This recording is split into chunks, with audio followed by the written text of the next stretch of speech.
नमस्कार दोस्तों, उम्मीद करता हूं कि आप सब लोग बेहतर होंगे। स्वागत है एक बार फिर से आप सभी का एससीएस एकेडमी के यूट्यूब चैनल पर।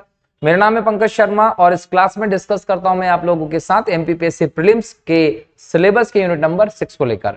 इस यूनिट नंबर 6 में सिलेबस के अंतर्गत मध्य प्रदेश और भारत की इकोनॉमी के टॉपिक्स दिए गए। हमने अपनी इस लेक्चर श्रृंखला में पूरे सिलेबस को अलग अलग मॉड्यूल में डिवाइड किया है। इसके पहले हम लोग 3 मॉड्यूल कवर कर चुके हैं। आज से हम चौथे मॉड्यूल पर डिस्कशन शुरू करेंगे। जो 3 मॉड्यूल हमने अभी तक किए हैं उसमें पहले मॉड्यूल में हम लोगों ने भारत की अर्थव्यवस्था की नवीन प्रवृत्तियों को देखा था। दूसरे मॉड्यूल में हमने आरबीआई और वाणिज्यिक बैंक देखे थे।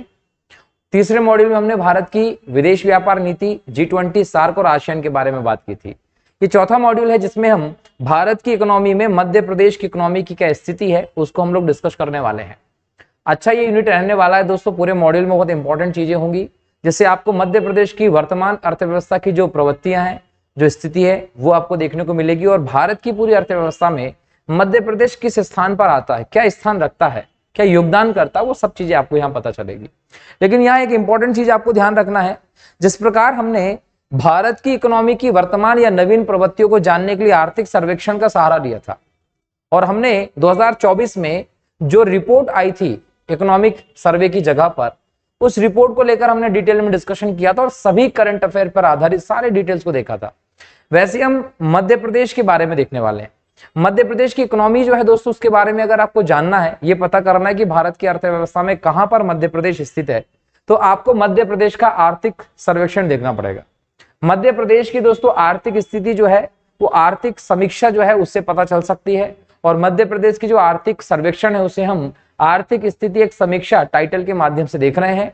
2022-23 का ये दोस्तों सर्वे है जिसके से आपको मध्य प्रदेश की जो भी स्थिति उसके बारे में सारा डेटा पता चल जाएगा। अगर कोई विद्यार्थी सेल्फ स्टडी कर रहा है तो उसको अगर मध्य प्रदेश की इकोनॉमी को देखना है तो वो सबसे बेहतर जानकारी आपको मध्य प्रदेश के आर्थिक सर्वेक्षण से ही मिल पाएगी। ठीक है, तो आर्थिक सर्वेक्षण क्या होता है इसके बारे में पहले बात कर चुका हूं मॉड्यूल नंबर 1 में। जो हमारा लेक्चर नंबर 2 है इस लेक्चर सीरीज का, उसमें हम लोगों ने इस पर डिटेल में बात की है।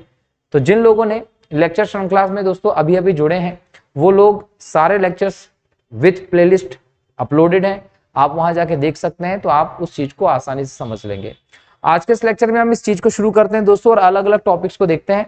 सबसे बड़ी बात जो हम देखने वाले हैं उसमें ये कि आप जहां भी देखेंगे वहां आपको सिर्फ यही चीज मिलती है कि आर्थिक सर्वेक्षण पढ़ लीजिए काम हो जाएगा। लेकिन हमने इस पर मेहनत की है, मेहनत करके आर्थिक सर्वेक्षण का इंपॉर्टेंट डेटा जो एग्जाम की दृष्टि से महत्वपूर्ण है वो निकाला है, वो हम लोग डिस्कस करेंगे आपके साथ, जिससे आपको क्लियर हो जाएगा कि भारत की अर्थव्यवस्था में मध्य प्रदेश कहाँ स्थित है। ठीक है, यहाँ हम जब बात करेंगे आर्थिक सर्वेक्षण पे तो यहाँ टॉपिक आपको देखने को मिलेगा सबसे पहले कि मध्य प्रदेश एक कृषि प्रधान राज्य है। मध्य प्रदेश कृषि प्रधान राज्य ठीक वैसे ही जैसे भारत एक कृषि प्रधान देश है। भारत कृषि प्रधान देश है तो कृषि प्रधान होने का मतलब क्या है? कृषि प्रधान होने का मतलब दोस्तों ये है कि रोजगार हमारे यहाँ सबसे ज्यादा काय से मिलता है। तो रोजगार हमारे यहाँ सबसे ज्यादा काय से मिलता है तो कृषि से मिलता है, इसलिए हम बोलते हैं कि हमारी अर्थव्यवस्था कृषि प्रधान है। तो भारत में भी जनसंख्या को 50% से ज्यादा जनसंख्या जो है वो कृषि से ही रोजगार पाती है। हमारे यहाँ पर मध्य प्रदेश की जब बात करते हैं तो मध्य प्रदेश की भी बहुत बड़ी पॉपुलेशन अगर हम बात करें तो वो कहाँ से? कृषि से ही रोजगार पाती है। इसलिए हम कहते हैं कि मध्य प्रदेश भी एक कृषि प्रधान राज्य है जिसमें आजीविका का प्रमुख साधन अधिकतर लोगों का कृषि से ही होता है दोस्तों। अब हम यहाँ बात करें कि मध्य प्रदेश की जीडीपी, तो 2022-23 के सर्वेक्षण के आधार पर हम देखें तो मध्य प्रदेश की जीडीपी वृद्धि दर लगभग 16.42% रही है प्रचलित भाव पे। प्रचलित भाव का मतलब होता है करंट कीमत पर क्या रहा, वर्तमान के जो महंगाई के इफेक्ट और बाकी सब चीजें अर्थव्यवस्था की वो जब लागू होती है तो प्रचलित कीमत निकलती है। 16.42% की दर से मध्य प्रदेश की जीडीपी वृद्धि कर रही है, ये एक बहुत बड़ी बात है। और अगर इसको स्थिर भाव पर देखें, मतलब इसको हम 2011-12 के आधार वर्ष के आधार पर देखें तो ये वृद्धि दर 7.06% हो जाती है, जो देश में 10वें रैंक पर आती है वृद्धि दर में। तो ये हमारे मध्य प्रदेश की बात रही दोस्तों कि हमारी जो जीडीपी है वो 16.42% की दर से बढ़ रही है। एग्जाम में क्वेश्चन पूछेगा कि मध्य प्रदेश की जीडीपी वृद्धि दर क्या है, 16.42% आपको मिलती है। इसके बाद हम देखें कि प्रचलित भाव पर जीडीपी का टोटल क्या है, तो 13,22,881 करोड़ रुपए, ये डेटा करोड़ में है। तो 13,22,821 करोड़ की टोटल जीडीपी है मध्य प्रदेश की, ठीक है। और स्थिर भाव के आधार पर हम देखें 2011-12 के आधार वर्ष के आधार पर, तो ये 6,43,124 करोड़ रुपए आती है। तो मध्य प्रदेश की जीडीपी का आकार क्या है वो भी आप लोगों को पता चल गया। अब यहां पर आप लोगों के मन में डाउट हो रहा होगा कि सर ये प्रचलित भाव और स्थिर भाव क्या बात कर रहे हैं आप। ये बात मैंने दोस्तों डिटेल में समझाई है जब मैंने भारत के आर्थिक सर्वेक्षण पर डिस्कस किया था और हमने भारत की अर्थव्यवस्था की नवीन प्रवृत्तियों को देखा था। तो इन सब चीजों को हम वहां देख चुके हैं, तो आपको शुरू से पूरा लेक्चर देखना पड़ेगा। उस लेक्चर को भी आप देखिए तो आपके सारे के सारे डाउट क्लियर हो जाएंगे, बराबर। चलिए, तो स्थिर भाव पर मध्य प्रदेश की जीडीपी क्या है 2011-12 के आधार वर्ष के आधार पर 64,31,24 करोड़ रुपीस। अब जीडीपी का दोस्तों क्षेत्रवार अगर हम यहां पर योगदान देखें तो प्राथमिक क्षेत्र का लगभग 47%, द्वितीय क्षेत्र का लगभग 19% और तृतीय क्षेत्र का लगभग 24% मध्य प्रदेश की जीडीपी में हमको योगदान देखने को मिलता है, ये ध्यान रखिएगा। तो ये हमने जीडीपी में अलग अलग आंकड़ों को देखा है मध्य प्रदेश के संदर्भ में।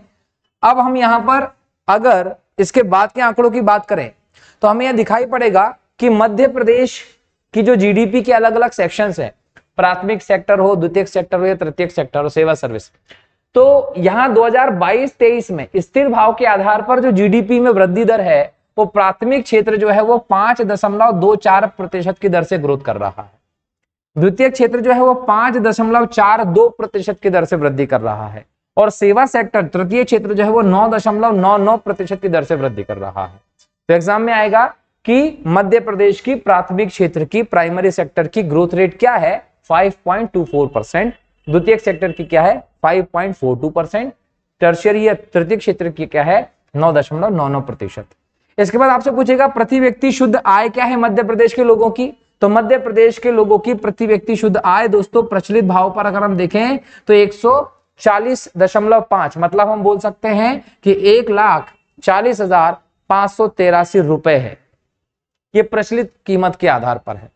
और स्थिर भाव के आधार पर देखें तो लगभग 65,023 हमारे मध्य प्रदेश की जो प्रति व्यक्ति उसकी आय आपको ये देखने को मिलेगी। तो एग्जाम में क्वेश्चन आएगा कि मध्य प्रदेश में प्रति व्यक्ति आय कितनी है, तो प्रचलित भाव पर 1,40,000 और स्थिर भाव पर 65,000। राजकोषीय घाटे की बात करें दोस्तों मध्य प्रदेश में, तो एक अनुमान जो मिला है 2023-24 का, वो अनुमान लगाया गया है कि लगभग 55,709 करोड़ का रहेगा, जो मध्य प्रदेश की जीडीपी का लगभग 4.2% के आसपास देखा जा रहा है। वहीं अगर हम बात करें यहां पर राजकोषीय घाटे का, तो 2022-23 में राजकोषीय घाटा लगभग मानकर चलिए 4.56% रहा है। मतलब 2022-23 में ये 4.56 रहा, जो 2023-24 में 4.2% जीडीपी का दोस्तों आने की संभावनाएं मानी जा रही। वहीं अगर हम देखें राजस्व घाटा 2022-23 में, है ना, राजस्व घाटा 2022-23 में क्या है, तो राजस्व घाटा लगभग 3,736 करोड़, मतलब जीडीपी का लगभग 0.2% के आसपास हमारा राजस्व घाटा दिखाई पड़ रहा है। अब राजस्व घाटा क्या होता है दोस्तों, तो टोटल जो राजस्व से आय हुई है और टोटल जो राजस्व से व्यय हुआ है उसके बीच का अंतर जो होता है वो राजस्व घाटा होता है ना। जैसे मान लीजिए कि राजस्व प्राप्त हुआ और जो राजस्व मिला उसी से आपने व्यय किया, तो इसके बीच का जो अंतर होता है वो आपका राजस्व घाटा होता है। 15वें वित्त आयोग की अगर हम दोस्तों रिपोर्ट की बात करें तो उसने इसकी सीमा भी तय की थी। 15वें वित्त आयोग ने कहा था कि केंद्र हो या राज्य सरकार हो, उसका राजकोषीय घाटा जो होता है वो 2022-23 में 3.5% तक होना चाहिए और यही 2023 से 26 के बीच में 3% तक आ जाना चाहिए। मतलब 2022-23 में 3.5 रखा था और 2023 से 26 के बीच में 3% लाने की बात की थी। तो ये ना तो सेंट्रल लेवल पर इतना आया है और ना ही स्टेट लेवल पर इतना आया है। जब हम सेंट्रल लेवल पर बात करते हो तो 6% से ज्यादा है और जब हम इसको स्टेट लेवल पर बात कर रहे हैं मध्य प्रदेश में तो लगभग 4.2% है। तो दोनों ही दृष्टि से टारगेट अचीव करने में अभी हम बहुत दूर हैं। तो राजस्व घाटा भी हमारे यहाँ है और मध्य प्रदेश में बोल सकते हैं कि राजकोषीय घाटा भी हमें देखने को मिल रहा है, जबकि जो वित्त आयोग है, वित्त आयोग ने इस राजकोषीय घाटे की एक सीमा निर्धारित की। तो एग्जाम में क्वेश्चन पूछेगा कि 15वें वित्त आयोग के अनुसार 2022-23 में राजस्व घाटा राजकोषीय घाटा जो वो कितनी सीमा पर तय करना चाहिए था, तो 3.5% का टारगेट दिया था। ये लेकिन अचीव हम नहीं कर पाए हैं, ये ध्यान रखिएगा। तो ये सारे के सारे एग्जाम में आपके क्वेश्चंस होते हैं। रही बात इन शब्दावलियों की दोस्तों, तो मैंने भारतीय अर्थव्यवस्था की नवीन प्रवृत्ति वाले चैप्टर में, लेक्चर में इन सभी शब्दावलियों को डिटेल में डिस्कस किया है, तो आपको वो लेक्चर देखना होगा, तभी ये चीजें क्लियर हो पाएंगी। बराबर। तो यहां पर राजकोषीय घाटा हो, अनुमान 2023-24 का, राजकोषीय घाटा 2022-23 का, दोनों आंकड़े यहां पर प्रदर्शित हैं। राजस्व घाटा भी आप लोगों को बता दिया है। इसके बाद दोस्तों अगर हम बात करें तो नेक्स्ट आपसे पूछेगा कि राजस्व की प्राप्ति कितनी हुई हमें। तो 2022-23 में आर्थिक सर्वेक्षण मध्य प्रदेश के अनुसार 1,95,179 करोड़ रुपए की राजस्व की प्राप्ति हुई है। ठीक है। और राज्य कर से कितना आया है इसमें, तो 72,859 करोड़ रुपए कर से आया है, और ये पिछली बार की तुलना में लगभग 13.32% की वृद्धि है। इसके साथ अगर हम इसमें केंद्रीय करों का हिस्सा मान लें, जो कर है सेंट्रल गवर्नमेंट वसूलती है और उसका एक भाग राज्य को देती है, उसमें अगर हम मध्य प्रदेश का हिस्सा मान लें तो 64,106 करोड़ के आसपास मिलता है, जिसमें 9.8% की पिछली बार की तुलना में वृद्धि देखने को मिल रही है। ये इसलिए देखने को मिल रही है क्योंकि जो जीएसटी है दोस्तों, उसका जो कलेक्शन है वो बड़ा है, तो राज्यों का हिस्सा भी उसमें बढ़ गया है। मध्य प्रदेश को प्राप्त होने वाले केंद्रीय अनुदान जो है वो 44,594 करोड़ रहे हैं, जिसमें पिछली बार की तुलना में 20.87% की वृद्धि देखने को मिली है। अब अनुदान एक ऐसी व्यवस्था है दोस्तों, अगर वो विशेष राज्य का दर्जा प्राप्त, अगर किसी को विशेष राज्य का दर्जा है तो ये अनुदान होते हैं, उनका जो 90-10 का रेशो होता है वो देखा जाता है। अगर आपको विशेष राज्य का दर्जा प्राप्त है तो 90% माफ हो सकता है और 10% आपको वापस करना पड़ सकता है। वहीं अगर आप विशेष राज्य के दर्जे में नहीं आते हैं तो ये 90% आपको वापस करना पड़ेगा और 10% आपके माफ होने की संभावनाएं होती है। तो केंद्रीय अनुदान में मध्य प्रदेश का हिस्सा बड़ा है, ये ध्यान रखिएगा। राजस्व प्राप्ति सबसे ज्यादा काय से हुई है, तो स्टेट जीएसटी जो है उससे राजस्व में सबसे ज्यादा प्राप्ति हुई है, मतलब स्टेट जीएसटी का कलेक्शन बड़ा है दोस्तों। अगर हम मध्य प्रदेश के बजट का आकार देखें तो सन 2000-2001 में 16,392 करोड़ रुपए का मध्य प्रदेश का बजट होता था। सोचिए सन 2000-2001 में जब छत्तीसगढ़ अलग हुआ था। 2022-23 में लगभग 2,47,715 करोड़ का मध्य प्रदेश का बजट हो गया। तो ये मध्य प्रदेश के बजट में जमीन आसमान का अंतर हमें देखने को मिला है। इसके अलावा अगर हम सार्वजनिक व्यय का बात करें कि बजट हमारा इतना अगर आकार है तो हमारे यहाँ सार्वजनिक व्यय कितना हो रहा है। अब सार्वजनिक व्यय किस पे, सामाजिक और भौतिक बुनियादी ढांचे पर जो व्यय हो रहा है सार्वजनिक, हम उसको ले रहे हैं। जैसे सड़क बनाने में, ब्रिज बनाने में, शिक्षा व्यवस्था पे, स्वास्थ्य व्यवस्था पे, इन सब पर जो सार्वजनिक व्यय करती है सरकार, वो कितना करती है, तो जीडीपी का 17.28% जो होता है वो सार्वजनिक व्यय होता है, जिसमें बुनियादी ढांचे पर 3.58% खर्च किया जाता है। ये भी आप लोगों को ध्यान रखना है। इसके अलावा दोस्तों यहां पर जो आपका पैसा आप खर्च कर रहे हैं सार्वजनिक व्यय में, जो पैसा आप खर्च कर रहे हैं, व्यय कर रहे हैं, जो पैसा व्यय कर रहे हैं, उस पैसे में एशियाई विकास बैंक से लगभग 1189 करोड़ रुपए का आपने सार्वजनिक सहायता ली भी है। मतलब कहीं ना कहीं आपने सबसे ज्यादा अगर किसी से पैसा लिया है तो वो आपने लिया है एशियाई विकास बैंक से। हम राज्य के आधार पर भी दूसरी अंतरराष्ट्रीय वित्तीय संस्थाओं से पैसा लेते हैं। हम लोगों ने अलग अलग स्तर पर इनसे संपर्क किया और सबसे ज्यादा पैसा हमें किससे मिला है, तो वो मिला है एशियाई विकास बैंक से। इसके बाद हम दोस्तों यहां पर देखें तो बैंकिंग सेक्टर का भी यहां पर हम लोगों को डेटा मिलता है। अगर हम मध्य प्रदेश में बैंकिंग सेक्टर की बात करें तो लगभग 8,138 बैंक की शाखाएं हैं मध्य प्रदेश में। कितनी? 8,138 शाखाएं हैं मध्य प्रदेश में बैंक की। इनमें जो कमर्शियल बैंक है वो लगभग 5,510 हैं। वहीं सहकारी कोऑपरेटिव बैंक जो है लगभग 851 है। ग्रामीण क्षेत्र में अगर हम बैंकों की बात करें तो इनका 8,138 का लगभग 34% ग्रामीण क्षेत्रों में है। और अगर हम शहरी और अर्ध शहरी क्षेत्रों की बात कर ले तो 66% बैंक कहां है, शहरी व अर्ध शहरी क्षेत्र में है। इसका मतलब यह है कि बैंकों का जो टारगेट है वो शहरी क्षेत्र यहां माना जा रहा है। ग्रामीण क्षेत्रों में बैंकों की उपलब्धि तुलनात्मक तौर पर हमको कम देखने को मिल रही है। अगर हम यहां पर सबसे ज्यादा कौन सी बैंक है, तो सबसे ज्यादा सरकारी बैंक हैं। अगर ये 8,138 बैंकों की बात कर ले तो इनमें 50% से ज्यादा यहां सरकारी बैंकों की शाखाएं हैं, ध्यान रखिएगा। और सरकारी बैंक में भी SBI, state bank of India का वर्चस्व में दिखता है। अगर हम बैंकिंग सेक्टर में एनपीए की बात करें, गैर निष्पादित परिसंपत्तियों की बात करें, तो यहां पर ये 3.41% है। मतलब हम ये बोल सकते हैं कि बैंकों को घाटा, बैंकों का ऐसा पैसा जो लोन के तौर पर दिया गया लेकिन वो वसूला नहीं जा सका, हम ये बोल सकते हैं कि ये पैसा क्या हो गया, डूब गया है। अब इस पैसे से आपको कोई फायदा नहीं, कोई उत्पादन नहीं हो सकता है, तो वो पैसा एनपीए करार कर दिया जाता है। अब ये एनपीए जो है वो 3.41% के आसपास वर्तमान में, जो पहले 5% से ज्यादा हुआ करता था। तो पिछले कुछ वर्षों में मध्य प्रदेश में एनपीए की स्थिति में सुधार आया है और ये 3.41% हमें देखने को मिलता है। वहीं अगर हम बैंकिंग सेक्टर की बात कर रहे हैं दोस्तों, तो ये याद रखिएगा कि प्रधानमंत्री जनधन योजना, जहां हम लोगों ने मध्य प्रदेश की स्थिति को देख रहे हैं, वहीं अगर हम भारत से इसकी तुलना करें तो भारत में जनधन योजना के अंतर्गत लगभग 51 करोड़ खाते खोले जा चुके हैं। 51 करोड़ खाते खोले जा चुके, जिसमें महिलाओं के खाते दोस्तों बहुत ज्यादा खुले हैं। वहीं अगर मध्य प्रदेश की बात करें तो मध्य प्रदेश में जनधन योजना के तहत लगभग 3.85 करोड़ खाते खोले गए, 3.85 करोड़ खाते खोले गए। अब ये 3.85 करोड़ खाते जो खोले गए हैं, इनमें 53% खाते महिलाओं के हैं और 53% खाते महिलाओं के हैं। और इसमें और बड़ी बात यह है कि इन जनधन अकाउंट का जो सबसे ज्यादा बोलबाला रहा वो ग्रामीण क्षेत्र में रहा। मतलब इन 3.85 करोड़ बैंक खातों में, जनधन खातों में से 53% खाते महिलाओं के हैं और उसमें भी 59% ग्रामीण क्षेत्र में खोले गए। मतलब ग्रामीण क्षेत्र के लोगों की बैंकों तक पहुंच बढ़ी है और इसी उद्देश्य से ही तो जनधन योजना शुरू की गई थी। मैंने पहले भी आप लोगों के साथ डिस्कस किया है कि जनधन योजना जो शुरू की गई थी उसका उद्देश्य था फाइनेंशियल इंक्लूजन, वित्तीय समावेशन। मतलब हमारे देश के हर अंतिम पंक्ति के अंतिम व्यक्ति तक बैंकिंग सुविधाओं की पहुंच, लाभ पहुंच, सुविधा पहुंच कहीं ना कहीं आपको उपलब्ध कराना है।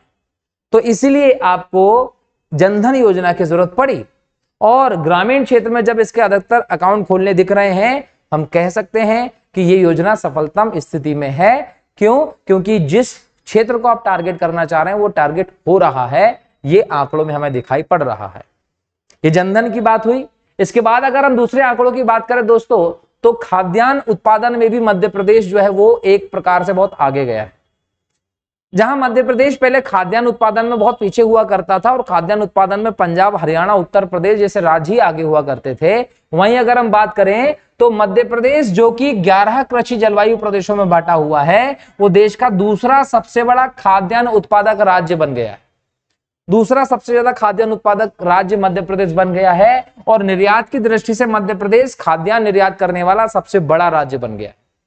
कहीं ना कहीं पिछले समय में मध्य प्रदेश सरकार के द्वारा जो इस क्षेत्र में काम किया गया है, खासकर एमएसपी पर धान और गेहूं की जो खरीद की गई है, उससे धान और गेहूं के उत्पादन में बहुत तेज वृद्धि हुई है।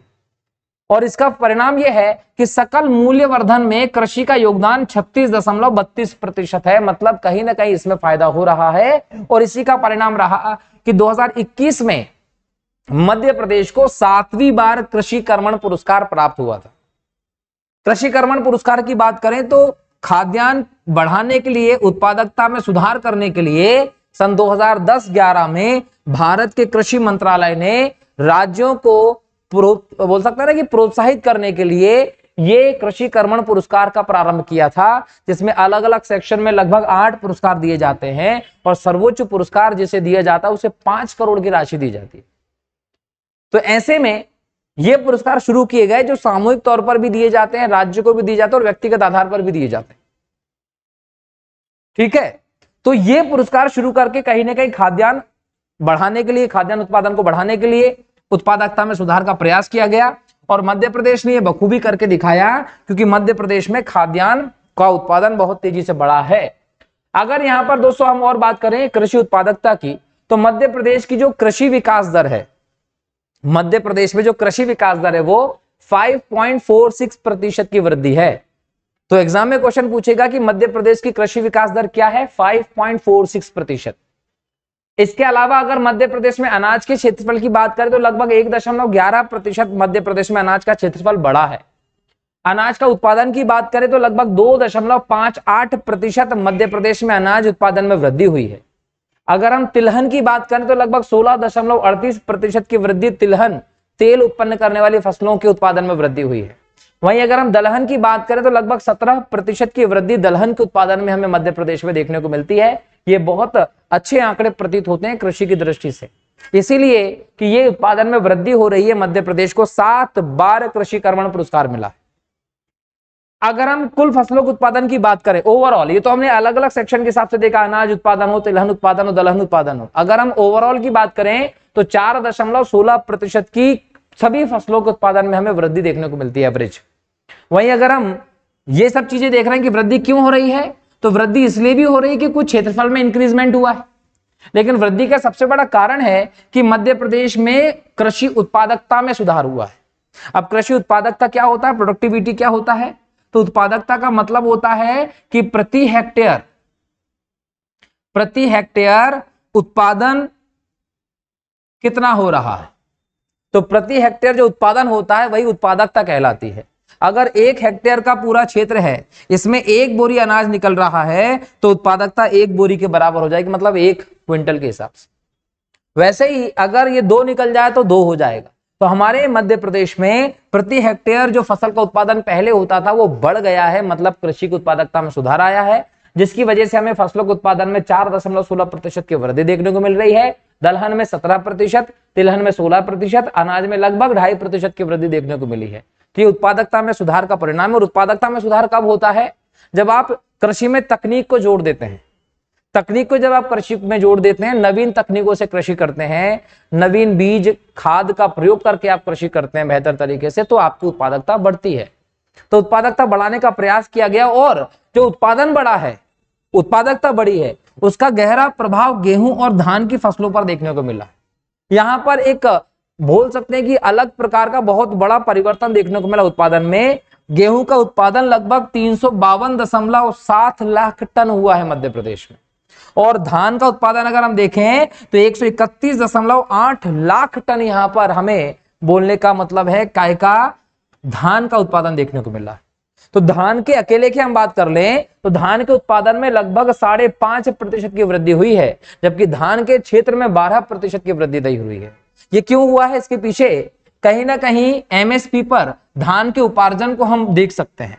बड़ी मात्रा में किसानों से एमएसपी पर खरीदी की गई है, और इसका कारण यह भी रहा क्योंकि भारत सरकार जो है और मध्य प्रदेश सरकार जो है वो मिलके बहुत बड़े जनसंख्या के एक बोल सकते हैं प्रतिशत को मुफ्त में अनाज भेज रहे हैं योजना के तहत। उसके लिए आपको अनाज की जरूरत पड़ेगी, और अनाज आपको कहां से लेना पड़ेगा, किसानों से लेना पड़ेगा। तो सरकार ने रिकॉर्ड स्तर पर एमएसपी पर किसानों से खरीद की है, और वो जो अनाज प्राप्त किया है उस अनाज को जनता में डिस्ट्रीब्यूट किया है खाद्य सुरक्षा की दृष्टि से। तो ऐसे में धान और गेहूं के उत्पादन जो है किसानों से बम्पर किया है। अब यहां देखिए, मिलेट की बात करें, मोटा अनाज की बात करें या श्री अन्न की बात करें, तो जैसा हमने G20 समिट में देखा और नरेंद्र मोदी जी के, प्रधानमंत्री जी का हमने एक विजन देखा, तो उस विजन में कहीं ना कहीं मोटे अनाज को प्रमुख रूप से स्थापित किया गया है। मोटा अनाज बोले तो ज्वार, बाजरा, कोदो, कुटकी। ज्वार, बाजरा, कोदो, कुटकी दोस्तों मोटे अनाज में आता है, और 2023 का जो वर्ष था वो अंतरराष्ट्रीय मिलेट वर्ष के तौर पर घोषित किया गया, मोटे अनाज के वर्ष के तौर पर घोषित किया गया, और इसको महत्वपूर्ण तौर पर G20 समिट में भी रेखांकित किया गया, और इसको लेकर पूरे भारत में एक मुहिम चलाई जा रही है। अब यहां समझना यह है कि ये मोटे अनाज में क्या है ऐसा जिसकी वजह से इसको मोदी जी प्रमोट करना चाह रहे हैं। इसके भाई कई सारे मायने हैं। एक मायना तो ये कि इसको सुपर फूड कहते हैं। इसको सुपर फूड क्यों कहते हैं, क्योंकि ये प्रोटीन से भरपूर होता है। आपकी जो कुपोषण की समस्या है, उस कुपोषण की समस्याओं को इसके माध्यम से खत्म किया जा सकता है। पर्याप्त प्रोटीन, न्यूट्रिएंट से भरा होता है ये। दूसरी बात कि जहां भी आपको ये मोटा अनाज का उत्पादन करना हो वहां आपको ज्यादा पानी की जरूरत नहीं होती, ना इस बात की जरूरत है कि मिट्टी आपकी बहुत ज्यादा उपजाऊ हो। साधारण उपजाऊपन वाली मिट्टी में और साधारण वर्षा वाले क्षेत्र में भी मोटा अनाज बेहतर तरह से उगाया जा सकता है। मतलब शुष्क प्रदेशों में भी, कम पानी की परिस्थिति में भी मोटे अनाज का उत्पादन बेहतर किया जा सकता है। जिस प्रकार की परिस्थिति राष्ट्रीय और अंतर्राष्ट्रीय स्तर पर हमें देखने को मिल रही है, पानी की जिस प्रकार से किल्लत हमें कई सारे इलाकों में देखने को मिल रही है, जलवायु परिवर्तन के चलते वर्षा की अनिश्चितता देखने को मिल रही है, ऐसे में मोटे अनाज जो होंगे दोस्तों वरदान साबित हो सकते हैं। इस चीज को रेखांकित करते हुए 2023 को अंतरराष्ट्रीय मिलेट वर्ष के तौर पर मोदी जी ने प्रस्तावित किया था और पूरे दुनिया ने इसको इस तौर पर मनाया भी। G20 में एक खास बात जानते हैं क्या हुई थी? जितने भी मेहमान आए थे ना, उनको जितने भी प्रकार के भोजन व्यंजन प्रस्तुत किए गए थे, वो हर भोजन जो था वो मिलेट से बना हुआ भोजन था। ज्वार, बाजरा, कोदो, कुटकी से तैयार किया गया भोजन उनको बताया गया था। ये सिर्फ ये बताने का प्रयास किया गया था कि जो मोटा अनाज है, मिलेट्स हैं, उसमें कितना पावर है। और ऐसा भी नहीं है कि वो आपके व्यंजन में कुछ चुनिंदा ही आपको ऑप्शंस देते हैं। आप उन अनाजों का प्रयोग करके कई प्रकार के लजीज व्यंजन तैयार कर सकते हैं। मतलब आपके दूसरे खाने का ऑप्शन हो सकते हैं मोटे अनाज, जो पहले होते भी थे। प्राचीन काल में हम देखें तो ये बहुत बड़े स्तर पर होते थे। क्यों? क्योंकि इनके अंदर वो गुण मिलते हैं, प्रोटीन से भरपूर होते हैं। इस चीज को इंपॉर्टेंस देते हुए मध्य प्रदेश सरकार ने भी 2020 में राज्य मिलेट मिशन शुरू किया था। और राज्य मिलेट मिशन जो 2020 में मध्य प्रदेश सरकार ने शुरू किया था, उसके तहत ज्वार बाजरा के उत्पादन को तो टारगेट किया ही किया, लेकिन कोदो कुटकी को बहुत इंपॉर्टेंट तौर पर टारगेट किया था। और ये कोदो कुटकी पूर्वी मध्य प्रदेश में विशेष तौर पर मंडला इसका केंद्र के तौर पर आता है। अगर आप वन डिस्ट्रिक्ट वन प्रोडक्ट पर भी अगर नजर डालेंगे तो कई सारे जिले हैं मध्य प्रदेश के, लगभग 4-5 जिले हैं जिसमें वन डिस्ट्रिक्ट वन प्रोडक्ट के तहत कोदो कुटकी को वहां का प्रमुख उत्पाद घोषित किया गया है। तो ऐसे में कोदो कुटकी बहुत इंपॉर्टेंट है और बार बार इस पर बात की जा रही है। आर्थिक सर्वेक्षण में भी इसको बहुत जोर देकर लिखा गया है। ऐसे में मैं समझता हूं यहां से क्वेश्चन आना चाहिए आप लोगों के लिए। खैर, ये मिलेट की बात हुई। अब मिलेट के बाद हम जाएं दोस्तों तो दलहन पर भी हम लोगों को बात करना होगी। दलहन की जब हम बात करते हैं तो रबी और खरीफ दोनों मौसम में दलहन की खेती की जाती है। मध्य प्रदेश में विशेष तौर पर हम देखें तो तुअर, चना, मसूर, उड़द जैसी दालों को उगाया जाता है। और अगर हम भारत में दलहन उत्पादन की दृष्टि से मध्य प्रदेश की बात करें तो मध्य प्रदेश सबसे बड़ा दलहन का उत्पादक राज्य है देश में। मध्य प्रदेश के बाद महाराष्ट्र, राजस्थान और उसके बाद उत्तर प्रदेश का स्थान आता है। तो मध्य प्रदेश दलहन के उत्पादन में अव्वल है। जब हम दलहन की बात करते हैं दोस्तों तो दलहन की फसल दो रूपों में इंपॉर्टेंट होती है। एक तो ये कि हमारे देश में बहुत बड़ी जनसंख्या शाकाहारी है, आजकल तो खैर भ्रष्ट ज्यादा हो गए हैं, लेकिन अगर हम शाकाहारी की बात करें या हमारी बहुत बड़ी जनसंख्या गरीब है, जो बहुत बड़े स्तर पर जो महंगे बोल सकते हैं प्रोडक्ट हैं जिनसे प्रोटीन ज्यादा मिलता है, वो नहीं अफोर्ड कर सकते, तो दाल जो होता है वो हमारे देश के बहुत बड़ी जनसंख्या की प्रोटीन का मुख्य स्रोत होता है। दूसरी बात, जो दलहनी पौधे होते हैं इनके जड़ों में गांठ मिलती है जिसमें नाइट्रोजन फिक्सेशन करने वाले, नाइट्रोजन का स्थिरीकरण करने वाले जो जीव होते हैं, माइक्रो ऑर्गेनिज्म होते हैं, राइजोबियम, वो मिलते हैं। और उसकी वजह से मिट्टी में नाइट्रोजन का स्थिरीकरण होता है और इसकी वजह से जो पोषक है मिट्टी का वो पूरा होता है। तो इस दृष्टि से भी कहीं ना कहीं दलहन की खेती हमारे लिए इंपॉर्टेंट होती है। हम सबसे ज्यादा दालों का उत्पादन करते हैं, ये भी ध्यान रखिएगा। चने के उत्पादन में मध्य प्रदेश दोस्तों बहुत आगे है, ये भी आप लोगों को ध्यान रखना है। विदिशा का जो इलाका है वो चना उत्पादन में दोस्तों आगे हमें दिखाई पड़ता है। अगर हम यहां पर बात करें दोस्तों और तो दलहन के अलावा अगर हम मध्य प्रदेश में देखें तो वाणिज्यिक फसलों का भी बोलबाला है। वाणिज्यिक फसलों, कमर्शियल क्रॉप्स में क्या क्या आता है? सरसों हो, सोयाबीन हो, कपास और गन्ना हो। ये चारों के चारों मध्य प्रदेश की प्रमुख वाणिज्यिक फसलों के अंतर्गत आते हैं।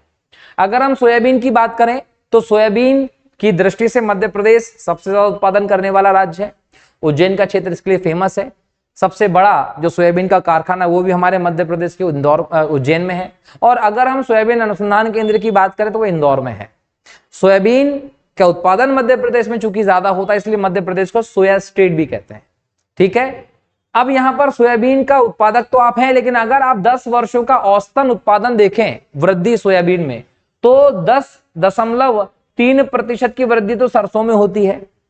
ठीक है, जो लगभग 1,691,000 मीट्रिक टन का उत्पादन होता है। सोयाबीन का उत्पादन लगभग 55% बढ़ा है, लगभग 5,392,000 मीट्रिक टन का उत्पादन। और कपास का उत्पादन हम करें तो लगभग 8.5% इसका क्षेत्र में घटोती हुई है। लेकिन अगर हम सरसों के उत्पादन की बात करें तो मध्य भारत का जो पठार है, खासकर मुरैना, इसको हम सरसों की हांडी के तौर पर जानते हैं, यहां पर सरसों ज्यादा होता है। सोयाबीन की बात करें दोस्तों तो लगभग मध्य प्रदेश का जो उज्जैन संभाग वाला इलाका और ओवरऑल मध्य प्रदेश में आपको दिखेगा। लेकिन कपास की बात करें तो कपास में पश्चिमी मध्य प्रदेश, अगर हम यहाँ पे बात करें खंडवा और खरगोन का, तो मध्य प्रदेश का आधे से ज्यादा कपास जो है वो ये दो ही क्षेत्र कर देते हैं। कपास अनुसंधान केंद्र भी आपको खरगोन में मिलता है।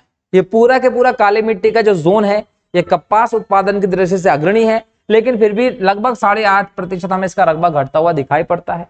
अगर हम गन्ने की बात करें दोस्तों तो गन्ने के लिए नरसिंहपुर प्रमुख माना जाता है और 2020-21 में इसका क्षेत्र भी बड़ा है और लगभग 651,000 मेट्रिक टन हम गन्ने का उत्पादन देख रहे हैं।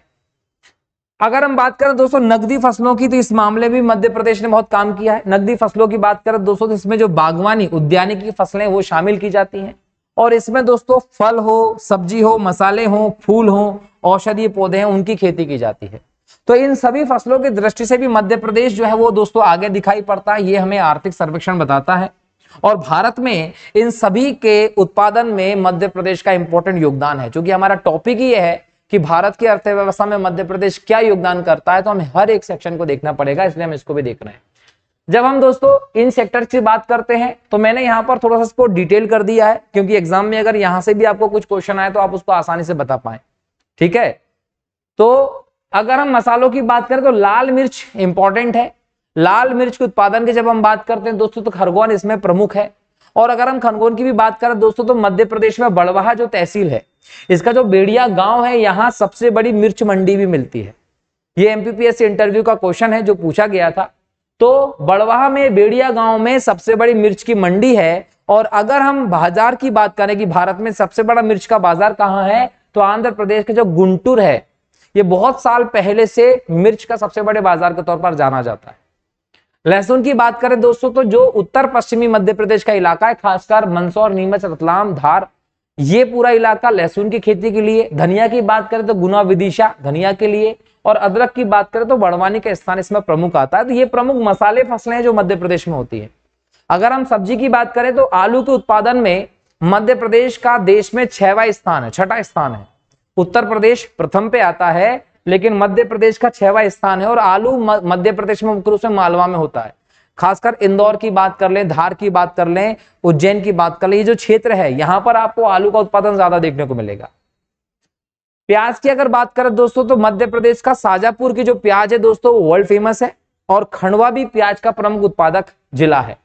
अगर हम टमाटर की बात करें दोस्तों तो मध्य प्रदेश में टमाटर लगभग पूरे मध्य प्रदेश में देखने को मिलता है, अलग अलग मौसम में।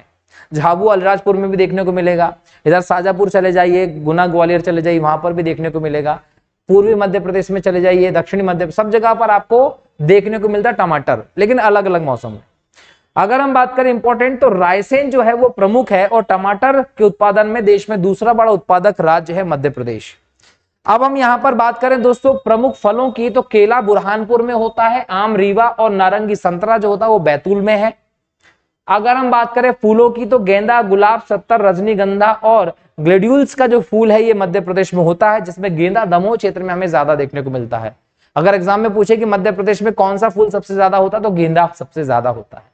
अगर औषधीय पौधों की बात करें तो अश्वगंधा, सफेद मूसली और इसबगोल मध्य प्रदेश में ज्यादा होता है। और इन सभी औषधीय पौधों में जो सबसे बड़ा क्षेत्र है, सबसे ज्यादा उत्पादन होता है वो इसबगोल का होता है। विशेष तौर पर नीमच, रतलाम, मंदसौर का जो शुष्क क्षेत्र है यहाँ पर इसबगोल की उत्पादन हमें ज्यादा देखने को मिलता है। इसके बाद अगर हम देखें तो कृषि के विपणन की बात करें, जब कृषि के विपणन की बात करते हैं दोस्तों तो ये खरीद का प्रमुख पहलू होता है विपणन। और विपणन की जब बात करते हैं दोस्तों तो आपको वो जगह मिलनी चाहिए जहां पर आप आपकी फसल को बेच सकें। अब आपने इतनी सारी फसलें तो उगा ली, अब उसको बेचना, तो बेचने की जगह चाहिए। तो जगह कहां मिलेगी, तो मध्य प्रदेश सरकार ने राज्य कृषि विपणन बोर्ड की स्थापना की। और ये राज्य कृषि विपणन बोर्ड जो है ये 7 क्षेत्रीय कार्यालय के साथ 13 तकनीकी डिवीजन के माध्यम से लगभग 259 मंडी, 298 उप मंडियों का संचालन करता है, जहां पर एमएसपी पर या फिर अलग प्रकार से किसान अपनी फसलों को बेच सकते हैं। ठीक है, तो जो फसलें उगाई जाती है उसमें सबसे प्रमुख पहलू है कि विपणन की व्यवस्था, कहां पर फसलें बेची जाएंगी। तो मध्य प्रदेश में राज्य कृषि विपणन बोर्ड लगभग 259 मंडी, 298 उप मंडियों का संचालन करता है। और इसमें और टेक्निकल चीजों को जोड़ा जा रहा है। मंडियों में कैसे आप किसानों को और सहायता प्रदान करते हैं, उसके लिए कहीं ना कहीं सुविधा प्रदान की जा रही है। इस दृष्टि से अप्रैल 2021 में सौदा पत्रक पहल शुरू की गई थी। तो एग्जाम में अगर क्वेश्चन आ जाता है कि सौदा पत्रक पहल क्या है, तो ये याद रखिएगा कि कृषि उपज खरीदने की अनुमति देती है। किससे? व्यापारियों को। किस पर? एमएसपी पर। किससे? किसानों से। तो किसानों से एमएसपी पर उनकी फसल खरीदने की अनुमति देता है सौदा पत्रक। और इसमें यह किया जाता है कि आप मंडी तक किसानों को आने से पहले उनसे वहीं उसकी फसल खरीद सकें। दूसरी बात है कि जब इसकी सफलता दिखाई पड़ी तो दूसरा इस पर प्रयास किया गया कि ये सौदा पत्रक में बहुत ज्यादा कागजी कार्रवाई होती है और टाइम लग जाता है। इन सब चीजों में झंझट में ना पड़ते हुए सौदा पत्रक एप्लीकेशन लॉन्च कर दिया जून 2021 में, और इसके माध्यम से अब किसान अपने प्रोडक्ट को इन मंडियों में अपने एप्लीकेशन के माध्यम से ही बेचने की तरफ बढ़ सकते हैं। तो ये सारा का सारा टेक्निकल चीजें जो है वो मध्य प्रदेश सरकार ने विपणन के लिए किया है। ये मध्य प्रदेश सरकार के नए कदम हमें देखने को मिलते हैं। इसके बाद अगर हम देखें, भंडारण सुविधा जो है वो दूसरा इंपॉर्टेंट पहलू है। क्या इंपॉर्टेंट पहलू है? या तो आपकी जो फसल है आप मंडी में जाके बेच देंगे, और अगर आपको सही दाम नहीं मिल रहा है तो फिर आप उसको कुछ दिन तक संरक्षित रखते हैं, बाद में बेचेंगे। तो बाद में बेचेंगे तो रखेंगे कहां? रखने की सुविधा चाहिए। तो रखने की सुविधा के लिए भंडारण की सुविधा की बात की जाती है, जो खरीदी के संदर्भ में दूसरा इंपॉर्टेंट पहलू माना जाता है।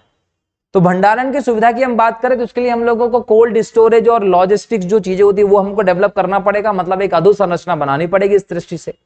और इसके लिए भी मध्य प्रदेश सरकार ने खासा काम किया है, ताकि जो फसल तत्काल बेची ना जा सके, उसे रखा जाता है तो वो सड़ने गलने खराब होने से बच जाए।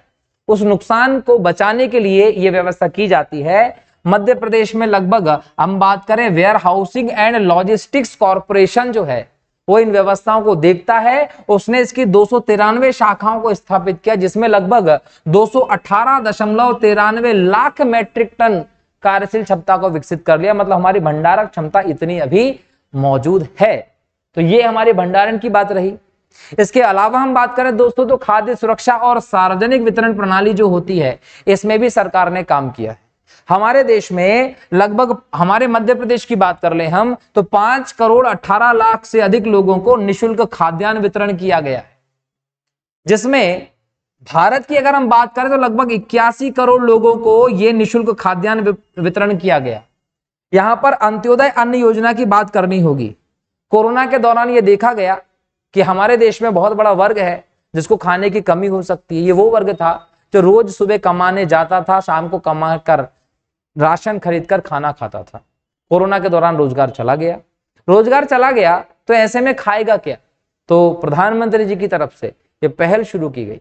दिसंबर 2020 से यह प्रयास किया गया क्या कि अब अंत्योदय अन्न योजना के माध्यम से प्रति परिवार प्रति महीने 35 किलो अनाज दिया जाएगा, और इसमें भी जो प्राथमिकता वाले परिवार होंगे, पिछड़े अत्यंत, उनको 5 किलो अनाज प्रति व्यक्ति प्रति माह की दर से दिया जाएगा, और ये निःशुल्क अनाज होगा दोस्तों। तो ये सार्वजनिक वितरण प्रणाली जो है हमारी, उसके माध्यम से किया गया। आप समझिए कि अगर आपको खाद्य सुरक्षा सुनिश्चित करना है तो आपको ऐसे लोग जो नहीं कमा सकते उनको फ्री में अनाज देना पड़ेगा। अब आपको फ्री में अगर अनाज देना है तो अनाज आपको लेना भी तो पड़ेगा। अब आपको पैसा नहीं मिल रहा है लेकिन सामने वाले को पैसा देकर आपको अनाज खरीदना पड़ेगा।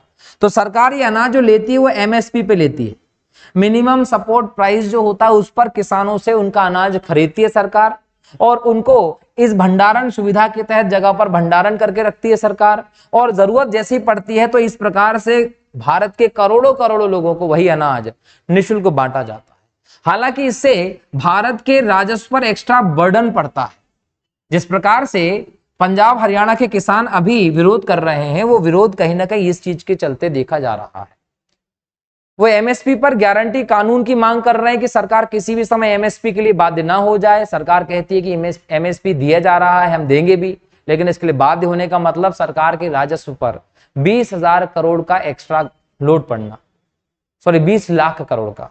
अब 20 लाख करोड़ का जो एक्स्ट्रा बोझ पड़ जाएगा उसको कैसे पूर्ति करेंगे आप? पहले तो आप लगभग 6.5% के राजस्व घाटे से चल रहे हैं, और अगर हम 20 लाख करोड़ का और फ्री में काम करने लगेंगे तो हमारे देश की इकोनॉमी पूरी तरीके से बर्बाद हो जाएगी। इसलिए कहीं ना कहीं ये संभव नहीं दिख रहा है, इस पर बातचीत होगी, देखेंगे। लेकिन अभी भी देखिए किस प्रकार से सरकार खरीदती और लोगों को देती है।